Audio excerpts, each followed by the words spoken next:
नमस्कार, मैं नितिन कुमार और आप देख रहे हैं भारत 24। आज की बात में आज हम बात करेंगे कानपुर की मशहूर शेफ़ कविता सिंह से। ये इनकी शख्सियत ऐसी है कि इन्होंने जो जिस तरीके से काम किया है और अपने आप को उस मुकाम तक खड़ा किया है, ये काबिल-ए-तारीफ़ है। फ़िलहाल ये एक महिलाओं के लिए एक काबिल-ए-तारीफ़ और ये उस मुकाम पर पहुँची हैं, जहाँ पर किस तरीके से वहाँ तक पहुँची, ये भी हम आपको बताएँगे। खुद हमारे साथ कविता जी हैं।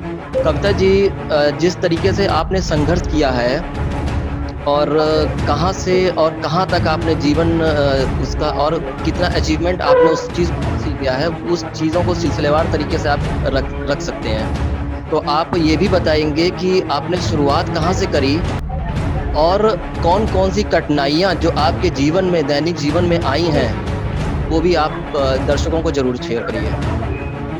बिल्कुल, बिल्कुल। नमस्कार मित्रों, मैं शेफ़ कविता सिंह। मैं आप लोगों से बहुत कम लफ्ज़ों में अपने ज़िंदगी के बारे में और किस तरह से मैंने अपनी लाइफ़ को सेटल किया और आज इस मुकाम पर हूँ कि एक नेशनल सेलिब्रिटी शेफ़ हूँ एंड 3 नेशनल अवार्ड मैंने शेफ़ में अवार्ड मिले मुझे और किस तरह से मैं स्ट्रगल कर और एक अकेली महिला रहकर मैं कैसे आगे बढ़ी।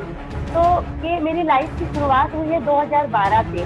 2011 में मेरे हस्बैंड की ऑन स्पॉट डेथ हो गई थी एक्सीडेंट में। उस समय मेरे साथ कोई नहीं था, मेरी जैसे कहते हैं ना ज़िंदगी एकदम खाली हो गई थी। तो जी। ससुराल वालों ने भी मुझे सपोर्ट नहीं किया बिल्कुल भी।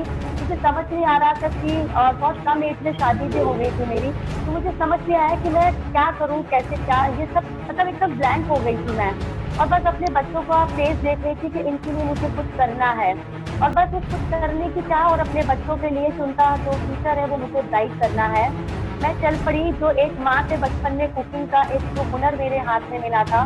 मैं एक मिडिल क्लास फैमिली से बिलॉन्ग करती हूँ। मेरी माँ लोगों के घर में खाना बनाने जाती थी। मैं अपनी माँ के साथ जाती थी कि उनका साथ में सपोर्ट भी करूँ और वो एक चीज़ सीखने मिलती थी। जैसे कहते हैं ना विरासत में मुझे ये कुकिंग का टैलेंट अपनी माँ से मिला है। तो जी। बस 2012 में सडनली एक कुकिंग कॉम्पिटिशन में पार्टिसिपेट किया। बहुत बड़े लेवल का था, 50,000 का इनाम मिला। तो मुझे एक कहते हैं ना उम्मीद जागी कि शायद मैं इस काम से कुछ और आगे कर सकती हूँ और अपने बच्चों को एक सिंगल महिला बनकर उनकी परवरिश कर सकती हूँ। तो मैं निकल चुकी अपने इस मिशन पर अपने बच्चों का फेस देखते हुए और लगातार मैंने 2012 से 2015 तक बड़े-बड़े कुकिंग कॉम्पिटिशन लेवल पे विन किए। देन कॉन्फिडेंस बढ़ता गया। उसी में मैंने 2013 से लोगों के घरों में जाके कुकिंग सिखाना स्टार्ट कर दी थी, क्योंकि ससुराल ने सपोर्ट किया नहीं। मेरे पास कुछ नहीं था कि मैं अपना बिजनेस खड़ा कर सकूं। तो मैंने एक मिसाल कायम की है, जीरो इन्वेस्टमेंट से बिजनेस खड़ा किया अपना। आज जी। के टाइम में मैं एक अपनी प्रोफेशनल कुकरी अकेडमी रन कर रही हूँ, जिसमें 1 ईयर डिप्लोमा कराती हूँ। यहाँ से लेडीज गर्ल्स बॉयज सभी ट्रेन होकर जाते हैं, अपने अपने पैरों पे खड़े हो रहे हैं, अपना खुद का बिजनेस कर रहे हैं। तो ये काम किया है मैंने किसी की बिना मदद, बिना मायके, क्योंकि मम्मी अकेली थी, उनके ऊपर बर्डन डालना नहीं चाहती थी और अपनी मंजिल पर अकेली चल पड़ी। साथ में अपने बच्चों का भी पूरा ध्यान दिया और उन महिलाओं को भी मैं प्रोत्साहित करती हूँ जो सोचती है कि हम कुछ नहीं कर सकते। तो मेरा मानना है कि महिलाएं सिर्फ इसलिए नहीं बनी है कि घर की चार दीवारी में सिर्फ घर गृहस्थी के काम करें। उनके भी कुछ अरमान है, उनकी भी कुछ इच्छाएं हैं और हर एक महिला के अंदर एक टैलेंट छुपा हुआ होता है। तो मैं चाहती हूँ कि अपने काम के ज़रिए या मैं कुछ संस्थाओं से भी जुड़ी हूँ, जो संस्थाओं में महिलाओं को गरीब महिलाओं को मैं बिना फीस लिए कुकिंग सिखाती हूँ। कुछ संस्था में जाकर वहाँ पे लड़कियों को ट्रेंड करती हूँ कि वो लोग अपना बिज़नेस कर सकें, जैसे कि अचार, पापड़ या इस तरह की ट्रेनिंग देना। तो ये संस्थाओं में जुड़कर मैं वहाँ पे वर्कशॉप करती हूँ उनके। जी, मैं उसी देन पर जो ही आ मेरे रहा हूँ यहाँ कविता जी।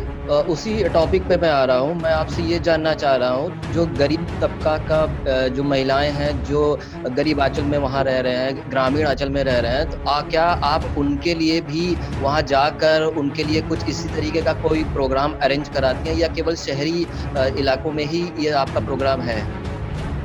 अभी तक तो शहरी इलाके में जो छोटे कस्बा है या उनमें जो गरीब महिलाएं और लड़कियां उनमें कर रहे हैं। पर जैसे कि मेरा एक ड्रीम था कि मैं कानपुर में एक ऐसा किचन बनाऊं, एक ऐसा ड्रीम किचन, जो कि मैंने 2020 में ये अपना ड्रीम पूरा किया। मैंने अपना एक ड्रीम किचन बनाया। ऐसे ही मेरा एक दूसरा सपना है कि मैं एक ऐसी संस्था और खोलूंगी जिसमें टोटल गरीब महिलाएं और लड़कियां फ्री प्रशिक्षण लेंगी। उन्हें कोई फीस नहीं दी जाएगी किसी भी तरह की और वो सिर्फ और सिर्फ उन महिला और लड़कियों के लिए ही खोलूंगी मैं। और जल्दी ही अपना ये सपना भी मैं लेकर आऊंगी कानपुर में। जिस तरीके से महिलाओं पे अत्याचार आए दिन हो रहे हैं, मैं थोड़ा आप ये लीग से हट के क्वेश्चन कर रहा हूँ। जिस तरीके से महिलाओं पे जी आए दिन नारी सशक्तिकरण की बातें तो नेता अभिनेता सभी लोग करते हैं, सड़क पे भी उतरते हैं, मोमबत्ती जलाते हैं, जी लेकिन ये कहाँ तक जायज़ है? अगर उनको स्वावलंबी बना दिया जाए जिस तरीके से आप कार्य कर रही हैं महिला सशक्तिकरण को लेकर, तो जब तक महिलाएं अपने पैरों पे खड़ी नहीं हो जाती, शिक्षित नहीं हो जाती, जो रोजगार नहीं जब तक मिल जाता, तो लगता है आपको ये जिस तरीके की जो प्रताड़ना महिलाएँ झेलती आ रही हैं, सदियों से झेलती आ रही हैं, उसमें कहीं न कहीं उसमें लगाम लग सकता है? बिल्कुल लग सकता है। देखिए मैंने कहा ना कि महिलाएं अभी तक जो है चारदीवारी के अंदर थी। उन्हें लाकर है कि आपको बस घर के काम देखना और कुछ नहीं। तो मैं चाहती हूँ कि नारी सशक्तिकरण, हमें किसी के सशक्तिकरण की जरूरत नहीं है। हम खुद फ्रीडम है, हम चाहते हैं हमें सिर्फ फ्रीडम मिले, हम अपने पैरों पे खड़े हो, हम जो काम करना चाहते हैं उसमें हमें सबका सपोर्ट मिले। तो मैं सभी नारी से यही कहना चाहूंगी कि अगर आपके अंदर हिम्मत है, विश्वास है, तो आप सब कुछ कर सकती है। और आपको वो हक है, जन्मसिद्ध अधिकार है कि आप अपनी इच्छाओं को मार कर ना जिए, आप अपनी इच्छाओं को एक लंबी ऊंची उड़ान दें। और इस दुनिया में जो इस तरह से सोचते हैं कि नारी बिचारी है, एक दया का पात्र है, मैं बिल्कुल नहीं कहूंगी, किसी तरह से नहीं है। हम नारी में तो हो सकती है कि हम दुनिया की जंग को अकेले जीत सकते हैं, और ये चीज मैंने प्रूव की है। मेरे पास किसी का सहारा नहीं था, ना ही ससुराल का, ना ही दोस्ती यारी, किसी का नहीं। लोगों के घर घर जाकर मैंने कुकिंग सिखाई, उससे जो अर्निंग हुई अपने बच्चों का पालन पोषण किया। तो जब मैं अपने बच्चों को एक सिंगल मदर होकर मैंने इसीलिए दूसरी शादी भी नहीं की, क्यों नहीं की, मेरा मकसद था कि मैं अपने बच्चों को अपने दम पर पाल पोस कर दिखाऊंगी और एक मिसाल कायम करूंगी किसी के बिना सपोर्ट के। और आज मैं अगर बोलूं तो जैसे कहते हैं ना, किसी के 1 रुपए की कर्जदार नहीं हूँ कि जी, मैं जी। एक, कहते हैं ना, कर्जा बहुत बड़ी चीज। तो ये अपने हुनर से, अपने टैलेंट के, तो आप सोचिए मेरे पास कुछ नहीं था कि मैं कोई एक बिजनेस खड़ा करूं, मेरे पास था सिर्फ कुकिंग। तो मैं चाहती हूँ कि कुकिंग के जरिए भी महिलाओं को एक बहुत बड़ी फील्ड मिल सकती है, एक उनका मुकाम मिल सकता है। और प्लीज मैं सभी फैमिली मेंबर से भी ये रिक्वेस्ट करूंगी कि अपनी बहू, बेटी एंड वाइफ, इन सबको हिम्मत दे, उनको उनके काम में आगे बढ़ने के लिए सभी लोग प्रोत्साहित करें और साथ दे, सपोर्ट करें, क्योंकि महिलाएं जी। बेचारी नहीं है, जी, कविता जी मैं उस पर किसी भी की आऊँगा दया जो की एक जरूरत नहीं। जी, जी, आपकी बात आ गई। कविता जी उस पर भी आएँगे जो 1 तारीख से लेके 4 तारीख तक जो आपका प्रोग्राम चालू उसके बारे में थोड़ा बताइए दर्शकों को। क्या है प्रोग्राम और किस हाँ तरीके जी, से आप ये जी, जी जी, हमारा ये जो प्रोग्राम है, मैं, मेरे कई जो है ग्रुप है इस समय ऑनलाइन चल रहा है, बिकॉज कोविड-19 की वजह से हम कुछ भी जी, ऑफलाइन प्लान नहीं कर पा रहे। तो मैंने सोचा कि क्यों ना कुछ ऑनलाइन महिलाओं जो घर में बैठी हैं, उनके लिए कुछ ऐसा लेकर आए जिनसे उनका टैलेंट तो बाहर आए, उनके टैलेंट को सारी दुनिया जान सके, साथ में उनको, जैसे कोविड-19 की वजह से सबका बाहर खाना-पीना बंद था, तो कुछ जी, हेल्दी जी, खाना वो घर में ही प्रिपेयर कर सके। और मेन मकसद मेरा था कि मुझे उनको एक प्लेटफॉर्म पे लेकर आना है, उनके टैलेंट को बाहर लेकर आना है। तो ये कंपटीशन के जरिए मैं ये काम कर रही हूँ, महिलाओं को ये मंच दे रही हूँ कि वो अपना कुकिंग का टैलेंट यहाँ पर दिखाए। और जो हमारा ये 4 तारीख से 8 तारीख तक जो हमारा, सॉरी 7 से 8 को जो हमारा कंपटीशन है, इसमें यही है जी, मेरा कि जो भारत 24 न्यूज हमारे साथ है, मुझे इसके लिए आप सभी का बहुत बहुत धन्यवाद। और बेकर्स क्लब जी, पे ये कुकिंग कंपटीशन होने जा रहा है, जिसमें महिलाएं यहाँ पर अपने कुकिंग के टैलेंट को शो करेंगे। इससे उनका कॉन्फिडेंस बढ़ता है, उन्हें लगता है कि कोई तो है जो हमें, हमारे अंदर उम्मीद जगा रहा है। और वो काम मैं ये फूड ग्रुप के जरिए कर रही हूँ कि महिलाओं के अंदर जो एक टैलेंट है, और उसके टैलेंट के साथ साथ क्या डर है उनके अंदर, वो अपने जी, हुनर को बाहर लेकर नहीं आना चाहती है। तो इसके पीछे भी एक कारण है, क्योंकि उनको सपोर्ट नहीं है किसी का, कि कोई उनके जी। टैलेंट को परख पाए और उन्हें बता सके कि आपके अंदर जो छुपी कला है उसे बाहर लेकर आइए।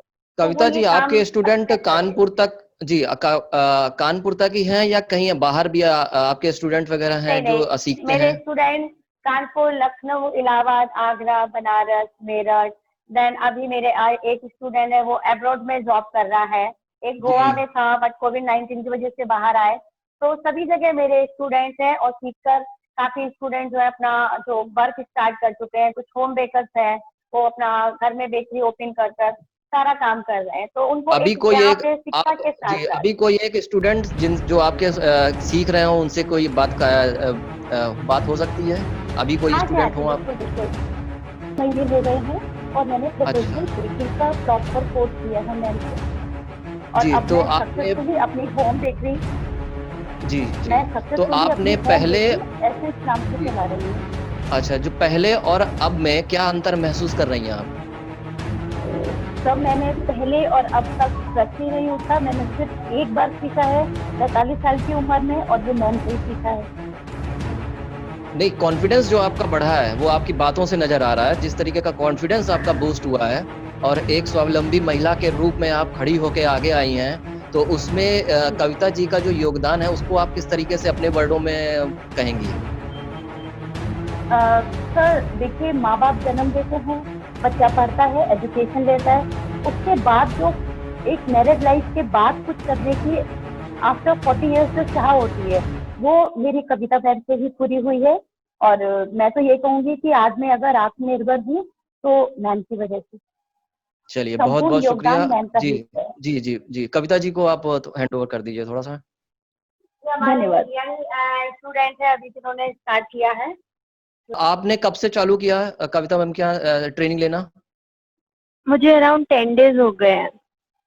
अच्छा, अच्छा। तो कोविड-19 में जो सिचुएशन रही है और आज जो आप यहाँ पे तो क्या महसूस कर रहे हैं इसको लेकर आप? देखिए, हम बहुत टाइम से ऐसा हो गया है कि कोई नई चीज़ स्टार्ट नहीं करी है, किसी टाइप का इनोवेशन नहीं आया है। तो जब से मैम की क्लासेस स्टार्ट हुई है, तो यहाँ पे सब तरीके के प्रिकॉशंस लिए जाते हैं। इसी को देख के हमने नई चीज़ ज्वाइन करी है। एक एक तरीके की अपनी एक्टिविटी या हॉबी को बढ़ावा देते हुए। तो कविता मैम का जो क्लासेस है, उसको आप किस तरीके से देख रहे हैं? गुड, बेस्ट या बेटर? बेस्ट है, क्योंकि मैंने आज तक जितने भी तरीके मैंने क्लासेस तो ज्वाइन नहीं करी है, बट जितने भी मैंने जी। जाके देखे हैं और ट्रायल्स लेके देखे हैं, तो मैं इधर ही सेटल करी, क्योंकि ये सबसे बेस्ट लगी मेरे को अभी तक। ठीक है, एंड कविता मैम ऑफ को कोर्स जी। कानपुर में मैंने सब देखा है, क्योंकि कानपुर में तो सबसे बेस्ट ही है। चलिए, बहुत-बहुत शुक्रिया आपसे बात करने के लिए। मैं चाहूंगी कि नारी सशक्तिकरण जो है, हमें शक्ति की जरूरत नहीं है। मैं यही कहना चाहूंगी, हमें जरूरत है फ्रीडम की। तो प्लीज जी, आप लोग सभी को सपोर्ट करिए। हम लोगों को फ्रीडम चाहिए।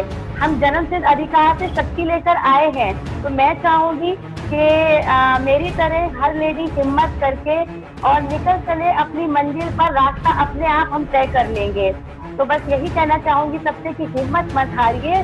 हम बिना पैसे से भी अपना काम स्टार्ट कर सकते हैं, अपने पैरों पे खड़ा हो सकते हैं, अपनी फैमिली को, अपने बच्चों को एक अच्छा फ्यूचर दे सकते हैं। और आने वाले टाइम में मैं अपना सेकंड ड्रीम लेकर आऊंगी जल्दी ही। एक गरीब लड़कियों के लिए और लेडीज के लिए एक ऐसी फास्ट शिक्षा कला में खोलूंगी, जहाँ पर उन लोगों को रोजगार के लिए सिखाया जाएगा कि किस तरह से वो रोजगार अपना जी, कर सकती हैं। तो बस मैं जी। आप सभी से यही कहना चाहूंगी। और thank you very much Bharat 24। Thank you Nitin ji कि आज आपने मेरे को ये मौका दिया कि मैं दुनिया से ये सारी बातें कह सकूं कि आप लोग भी इस तरह से विश्वास रखें और आगे बढ़ते रहिए और अपना काम करते रहिए। तो ये थी कविता सिंह मशहूर शेफ़, जिनका साफ तौर पे कहना था कि अगर हिम्मत है तो कुछ भी हासिल किया जा सकता है। और इस खास मुलाकात में इन्होंने ऐसी बातें कुछ बताई और ऐसी टिप्स बताए हैं जो महिलाओं को खास तौर पर ध्यान रखना चाहिए और स्वावलंबी बनने के लिए, जो कि काफ़ी महत्वपूर्ण हो सकते हैं। कविता जी, समय देने के लिए बहुत-बहुत शुक्रिया आपका। बहुत-बहुत धन्यवाद। धन्यवाद।